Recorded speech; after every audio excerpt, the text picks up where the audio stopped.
Hello everyone, this is Captain Yasmin Malik. I welcome you all on behalf of Seabird International. Today I have come here with the speaking module discussion.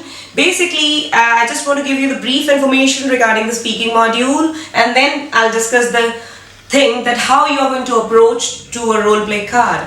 So basically, speaking module is of approximately 15 to 20 minutes, and it consists of a brief introduction of the candidate, and then you'll be getting 3 minutes to prepare the task, and there will be 2 role play cards for this, and approximately 5 to 6 minutes the examiner will take for 1 role play card. So basically, most of the students, they keep on asking this question that ma'am, how to approach a cue card.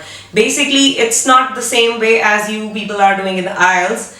In this OET, you have to be very clear about the scenario, and the 3 things are very much important while approaching the role play card. So basically, before discussing the stages, I just want to tell you the possible settings. The first one is school, or it can be a home visit, or it can be a community health center, or nursing home, hospital ward, or hospital emergency department. Basically, if you people are going to fix this and think in your mind that these settings are very important while attempting the role play. So you have to just focus on the 3 stages. The stage 1 is the introductions or the open questions, and the second stage is the main body, and stage 3 is concluding the role play. Because if you are going to follow these 3 stages if you are going to just keep these three stages in back of your mind, then definitely you can attempt the role play very nicely. So let's discuss that what exactly you have to do in stage 1. The introduction. It is self-explanatory that if you are going to meet the new person, definitely you are going to introduce yourself first, and then you are going to ask that person that okay, like why he's here, or you can just ask that okay, what has brought you here today, or how can I help you, what seems to be bothering you. These questions can be followed up by this thing, but most of the students, they keep on following the formula like, hi, I'm one of the registered nurses over here, and I'm so and so, I'm one of the registered nurses over here. It's better not to follow this formula because the examiner is already aware of it, and please don't cram the lines. If you guys are going to cram the lines, definitely the interlocutor can easily catch hold you for that, because I've seen so many students, they keep on cramming the lines like, okay, I can understand your concern, how can I help you, what seems to be bothering you, what brings you here today, ma'am. So it's better, try to keep this thing in your mind that don't cram it. It's better to be natural, because they are going to assess the natural speaking. They just want that how you are going to communicate with the patients when you are going to work as a registered nurse in Australia or in the work. It's like the real work scenario, that how you're going to work there. So in the introduction, you just have to keep few questions in your mind that how you're going to introduce in the topic. If the topic is of like epilepsy, or it can be of like I can say, if you have already met the patient, then you're no need to ask him, okay, hi, what is your name? Or yes, sometimes most of the people, they keep on asking, ma'am, if the name of the patient is not written, but still we know that patient is a regular patient, right? Or to whom you're going to interact, he's a regular patient.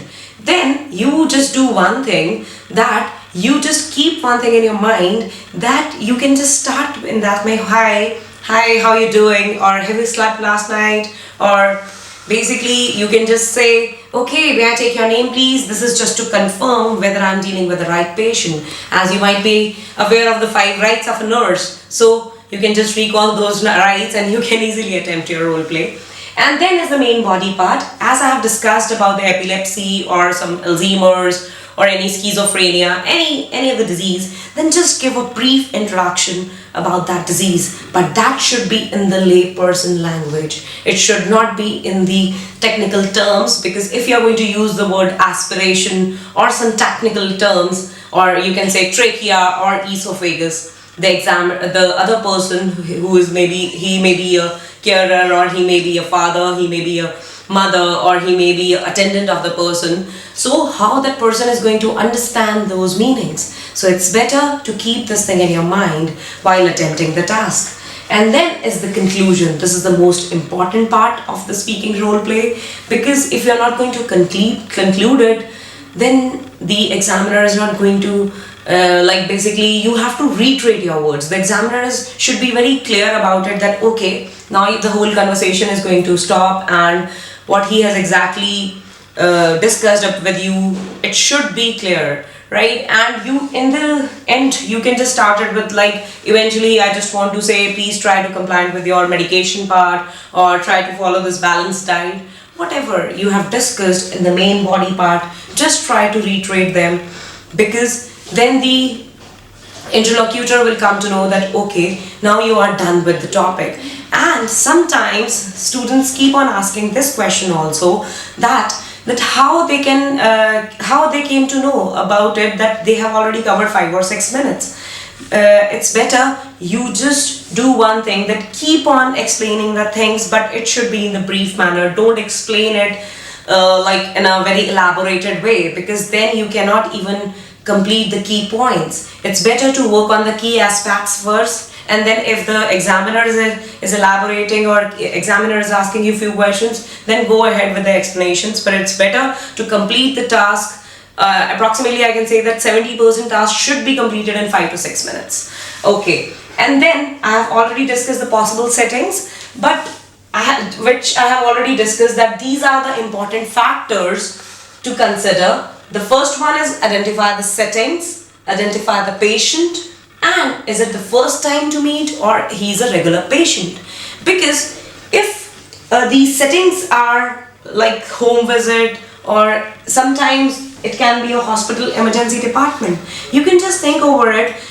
The patient is in the emergency, and you people are just following your like normal formula act, like okay, hi, I'm one of the registered nurses. So just think about it, like how that person is going to approach, because patient is an emergency, maybe his son is not doing well, or maybe somebody has got the cardiac arrest, and you people are just busy in following the formula, and then you people are coming out of the examination hall, and you say, okay ma'am, my topic was very good, and even I was not at all busy in doing some other task. I have completed all 4 points or 5 points which were given in the task.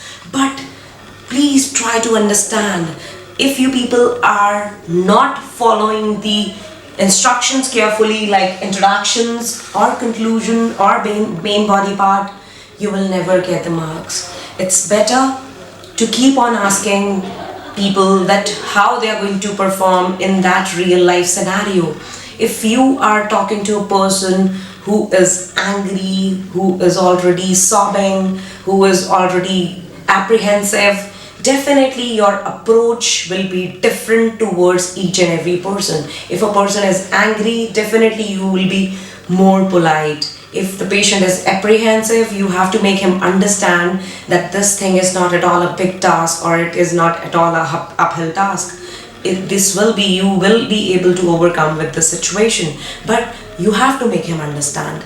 And if a person is sobbing, definitely that person is not at all in the condition to hear your explanations. It's better to provoke him to speak up, that what exactly is bothering him. And most of the students, they keep on telling us, ma'am, my speaking is really good, even my lexical resources, my punctuation, my intonations, or what I can say, even I'm just I'm very good in ideas. But still you people are not getting your desired scores, because you people just robotically following the task. You people are not at all focusing on the psychological support, not even, you are not focusing on the rest of the factors, like whether, as I have already discussed, the patient is in anger, patient is apprehensive, patient is disturbed because of some reason. So you are a nurse, you are a health professional.